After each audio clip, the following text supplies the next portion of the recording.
है प्रचंड बोले मस्तकों के झुंड आज जंग की घड़ी के ನಮಗೆ ವಿದೇಶಿ ಕ್ರೀಡೆಗಳ ಬಗ್ಗೆ ಭಾರಿ ಚೆನ್ನಾಗಿ ಗೊತ್ತು.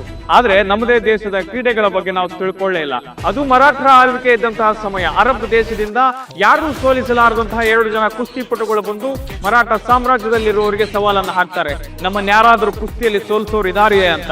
ಅದೇ ಸಂದರ್ಭಕ್ಕೆ ಮರಾಠರ ರಾಜರಿಗೆ ನೆನಪಾಗಿದ್ದು ದಾದಾ ದಿಯೋದರ್ ಬಾಳಂಭಟ್ ಅವರು. ದಾದಾ ದಿಯೋದರ್ ಬಾಳಂಭಟ್ ಅವರು ಮರಾಠರ ಸಾಮ್ರಾಜ್ಯದಲ್ಲಿ ಕುಸ್ತಿಯನ್ನ ಕಲಿಸುವಂತಹ ಶಿಕ್ಷಕರಾಗಿದ್ರು. ಕೆಲವೊಂದಿಷ್ಟು ದಿನಗಳ ಕಾಲ ಸಮಯಾವಕಾಶವನ್ನ ಕೇಳಿ ಸವಾಲನ್ನ ಸ್ವೀಕಾರ ಮಾಡ್ತಾರೆ. ಒಂದಿಷ್ಟು ದಿನಗಳ ಕಾಲ ತಾಲೀಮನ್ನ ಮಾಡುವುದಕ್ಕಾಗಿ ಅವರು ಯೋಚಿಸುತ್ತಿರುವಾಗ ದೀಪಸ್ತಂಭದ ಮೇಲೆ ಹತ್ತುವ ಇಳಿಯುವ ಕೋತಿಯನ್ನ ನೋಡಿ ಇದೇ ರೀತಿ ನಾವು ಗರಡಿ ಮನೆಯಲ್ಲಿ ತಾಲೀಮನ್ನ ಮಾಡ್ಬೇಕಂತ ಹೇಳಿ ಗರಡಿ ಮನೆಯಲ್ಲಿ ಒಂದು ಕಂಬವನ್ನು ಹಾಕಿ ಅದರ ಮೇಲೆ ತಾಲೀಮನ್ನ ಮಾಡೋದಕ್ಕೆ ಆರಂಭ ಮಾಡ್ತಾರೆ. ಈ ತಾಲೀಮಿನಿಂದಾಗಿ ಅರಬ್ ದೇಶದಿಂದ ಬಂದಿರುವಂತಹ ಕುಸ್ತಿಪಟುಗಳನ್ನ ಸೋಲಿಸ್ತಾರೆ. ಸ್ವತಃ ಯೋಗ ಪಟುಗಳಾಗಿರುವಂತಹ ದಾದಾ ದಿಯೋದರ್ ಬಾಳಂಭಟ್ರವರು ನೆಲದ ಮೇಲೆ ಮಾಡುವಂತಹ ಆಸನಗಳನ್ನ ಕಂಬದ ಮೇಲೆ ಮಾಡೋದಕ್ಕೆ ಆರಂಭ ಮಾಡ್ತಾರೆ.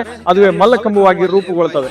ನಮ್ಮ ದೇಶದ ಇತಿಹಾಸದಲ್ಲಿ ಅದೆಷ್ಟೋ ವೀರರು ಧೀರರು ಇದೇ ಮಲ್ಲಕಂಬವನ್ನು ಆಡಿ ತಮ್ಮ ದೇಹವನ್ನ ಗಟ್ಟಿಗೊಳಿಸಿಕೊಂಡು ವಿದೇಶದಿಂದ ಆಕ್ರಮಣ ಮಾಡಿದಂತಹ ಪರಕೀಯರ ವಿರುದ್ಧ ಮತಾಂಧರ ವಿರುದ್ಧ ಹೋರಾಟವನ್ನ ಮಾಡಿ ಈ ದೇಶವನ್ನ ರಕ್ಷಣೆ ಮಾಡಿದ್ದಾರೆ. ಅಂದ್ರೆ ಅದಕ್ಕೆ ಕಾರಣವಾಗಿರುವಂತದ್ದು ನಮ್ಮ ಮಲ್ಲಕಂಬ, ನಮ್ಮ ದೇಶೀಯ ಕ್ರೀಡೆಗಳು.